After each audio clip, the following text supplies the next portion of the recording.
it out. We understand the problem, and we know how to fix it. And we have both. And because we understand the problem, we also have the solution. And the solution is to gain equal access to the most powerful financial instrument that exists on the face of the earth, which is not money. It's America's commitment and promise to pay. All right. That's where all of the power is in this nation. It's in that commitment of America's promise to pay. Excellent. I specifically will be putting my requests into you to interview some of these bank presidents of our local institutions.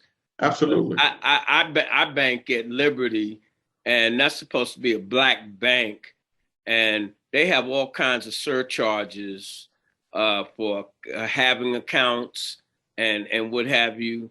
And a lot of other banks, they don't have that. And that's not those are not Black banks. They don't charge you to have accounts and so forth. And I think all of these type of things have to be looked at, especially when we have institutions, organizations that are claiming that they're working on the behalf of Black people and Black business. No, and Carlos, I agree with you, like totally. And I'm not hating on Liberty Bank, but when they came to town, they didn't have any capital. They were given the franchise of the failed Douglas Bank, which basically was a cash for cash transaction. They have not grown since they have been here. They've been here since 2008. The Douglas Bank was the first bank to fail in 2008. And what we can't look away and allow our own institutions to be put in a position to pretend to be functioning or have the capacity to function in our best interest when they really don't. Because what it does is it undermines everything that you try to do and every other African-American small business entrepreneur tries to do to change the conditions. So in my mind, Liberty Bank needs to exit this marketplace and give up the position to another group that will fight the fight, because they're not fighting the fight here in Kansas City that we have to fight. They may be fighting it in New Orleans or in Baton Rouge, but they're certainly not fighting the fight here. And by that, I mean, I'm going to define that for you. When I talk about gaining equal access to the financial and credit instruments that exist at the United States Treasury, that's a discussion that the leadership of Liberty Bank should have exercised when they came to town, because these tools have always been available and they never went to the table and asked for the right tools. So that's kept us from growing. That's why Wyandotte County looks like it looks. That's why the crime rate is high, because we're cannibalizing one another, because we can't raise everybody's boat. Well, I don't have no sympathy for them. I've got 5 accounts there, and they charge a lot of money, but I'm getting ready to exit that. And I'm not hating on them. I'm not hating on them. It's not about hate. We are talking business. We are talking economics. And now, if this bank doesn't charge for you having a checking account, and this bank does, and it's a Black bank and has a lot of Black customers, then there's something wrong with that. How are you helping us? And I'm saying Liberty is just one of the many things that I want our business channel when it comes to economics. I hate to even say things like this, but I want to know what Economic Development Corporation is doing with their money. They're getting money. There's Alonzo, I forgot what his name is. Do you know that he runs the operation? Yes, AltCap. AltCap. what are they doing? Who are they serving? And what are the terms that they're serving? Because they're receiving money from the federal government and other agencies that are supposed to service Black businesses and deprived businesses. And I don't think there's any watchdog to see what they're doing, looking at their books. But as I had said to them in the past, that as Cascade Media grows, we will hire people just to look at what you're doing. Because well, I think that's important.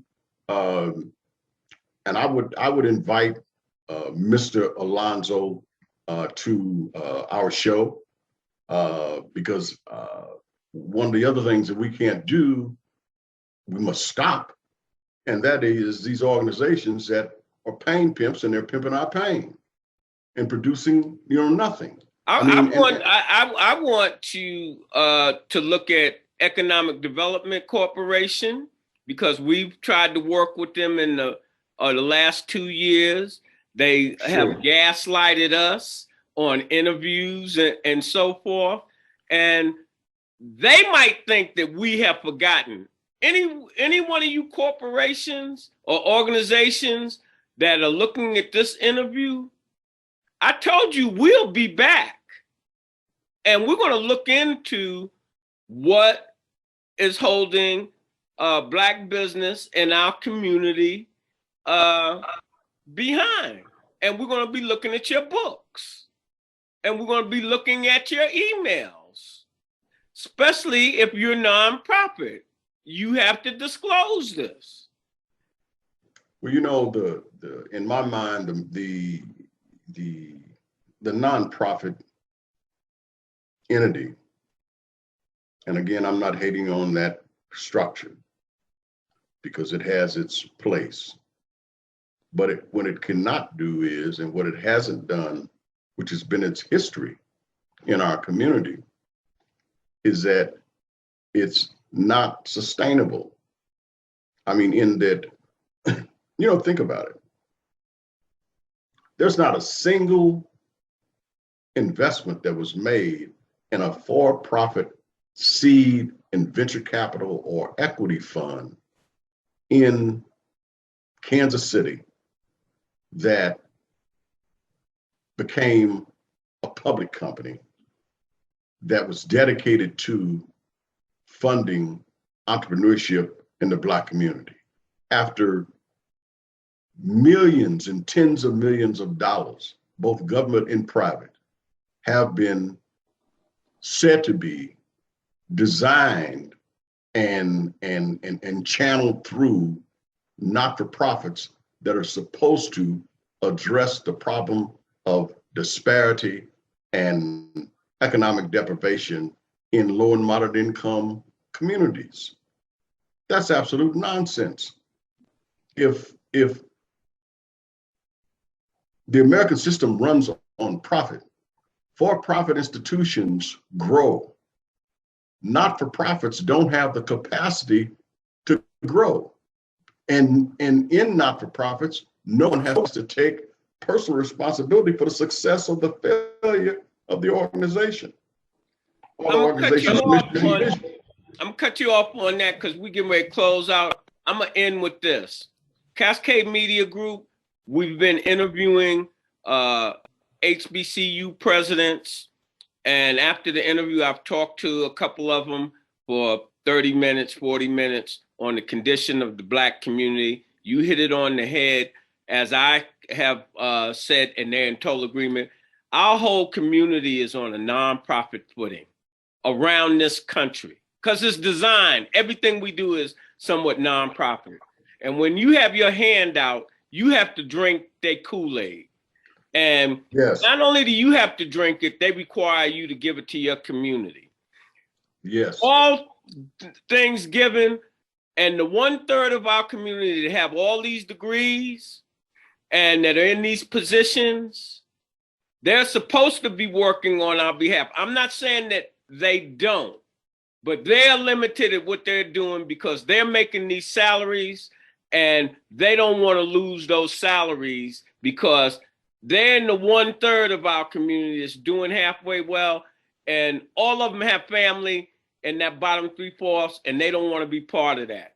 So they're not going to go really hard to express the discontent and the misery that we have in our community in the way of deeds. They will talk about this type stuff, but fixing the structure like we plan to do and have some accountability, they're not in that. And so you have said this twice, that you're not hating on anyone. I'm not hating on anyone or any institution, but they've got to do better. We've got to look in the mirror. We've got to see this hasn't worked in the store. I agree. So in closing, as we always close, when you invest in your community, you're really just investing in yourself. Good night. The program is brought to you by the Kansas City Business Association.